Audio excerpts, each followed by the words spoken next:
France has its Eiffel Tower. The US has its Statue of Liberty. Sweden has a facade. Since 1764, Swedes have painted their houses with Falu Röd färg. In 2014, Falu Röd färg turns 250 years old. But how can a local anniversary turn into a global happening and take the brand 250 years into the future? In 2003, Swedish artist Mikael Jernberg started his most daring project together with Sweden's space elite to put a red house on the moon. To make this happen, he turned to politicians and business leaders for help. But in 2008, the world economy, and with it the project, hit a brick wall. In 2014, things have changed. The digital revolution has opened up new ways to spread and fund projects. Yet space is still only available to billionaires and states.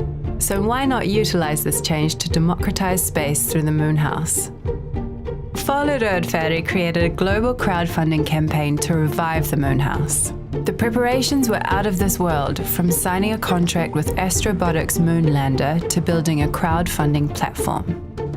The strategy was to use this platform as a hub for curated content. The campaign launched at the UNESCO World Heritage Falu Mine at a press conference. From that day, following an extensive PR plan, the Moon House became global news and engaged people all over the world. But more importantly, the anniversary will forever be remembered as a milestone in the history of Falu Röd färg. And the Moon House journey has only just begun.